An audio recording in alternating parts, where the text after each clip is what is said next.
તો આજનો દિવસ બજાર માટે ખાસો એવો ઉથલપાથલ રહેતો જોવા મળ્યો છે કે બજારની ખાસ કરીને બહુ મોટા આપણને ઉતાર ચઢાવ જોવા મળ્યા। ખાસ કરીને વાત કરી લઈએ નિફ્ટીની 25,300ના હાઈ બન્યા, નીચેમાં 24,914ના લો બન્યા। ઓલમોસ્ટ 400 થી 500 પોઈન્ટની વચ્ચે આજે નિફ્ટી તમને અથડાતો જોવા મળ્યો। સેન્સેક્સની અંદર પણ તમને ઓલમોસ્ટ આજે 1300-1400 પોઈન્ટની ઉથલપાથલ જોવા મળી, પરંતુ દિવસના અંતે બંને રિકવર થઈને આપણને બંધ થતા દેખાયા છે। પરંતુ નિફ્ટી બેંકમાં પણ આજે 1200 પોઈન્ટના ઉથલપાથલ જોવા મળી, પરંતુ દિવસના અંતે ત્યાં આગળ લગભગ 1% ઘટાડો આવ્યો અને 58,800 એક બહુ મહત્વના સપોર્ટ ઝોન હતા તેની પાસે આવીને આજે નિફ્ટી બેંક આપણને બંધ થતો જોવા મળ્યો છે। હવે મિડ કેપ અને સ્મોલ કેપ પર તો અહીંયા તમને આજે ખાસું એવું વેચવાલી વધતી જોવા મળી છે, જેમાં જો મિડ કેપ લગભગ 1% જેટલો ઘટતો જોવા મળ્યો, સ્મોલ કેપમાં પણ ઓલમોસ્ટ 1%નો આજના દિવસે ઘટાડો આવ્યો, કારણ કે આજે બ્રોડર માર્કેટની અંદર તમને ખાસ એવી વેચવાલી હતી। બીજી તરફે તમે આવો આજના સેક્ટર્સ પર કે ક્યાં આપણને આજે ઘટાડો જોવા મળ્યો, તો જુઓ તમને કેપિટલ માર્કેટ્સની અંદર મોટો ઘટાડો રહ્યો, defence counter, PSU bank, Fin Nifty, આ બધાની અંદર એક વેચવાલી જોવા મળી।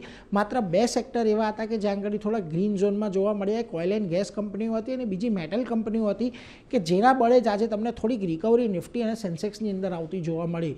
ખાસ વાત કરી લઈએ નિફ્ટીની, આજે જ્યાં આગળ આપણને મોટો ઘટાડો આવતો દેખાયો એ બધા કાઉન્ટરમાંથી જુઓ ટ્રેન્ડની અંદર એક મોટો વેચવાલી હતી, આઈસીઆઈસીઆઈ બેંક ઘટીને બંધ થયા, ટાટા કન્ઝ્યુમર, બીઈએલ જેવા કાઉન્ટર હતા કે જ્યાં આગળ આજે તમને વેચવાલી આવતી જોવા મળી। જ્યાં આગળ તેજી હતી ત્યાં આગળ ઇટરનલ પરિણામ પહેલાં આજે સ્ટોક સારો એવો વધતો જોવા મળ્યો। આ ઉપરાંત InterGlobe Aviation, Max Health, UltraTech Cement જેવા કાઉન્ટરની અંદર આજે આપણને સારી ખરીદદારી જોવા મળી છે।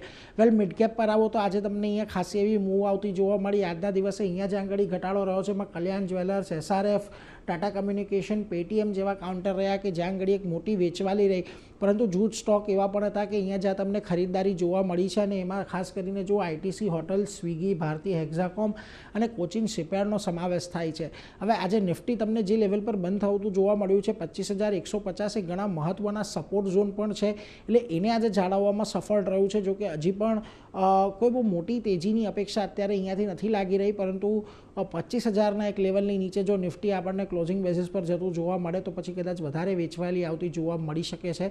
એટલે ખાસ કરીને અત્યારે દરેક નિષ્ણાતો થોડા કોશિયસ રહેવાનો આપણને સલાહ આપી રહ્યા છે।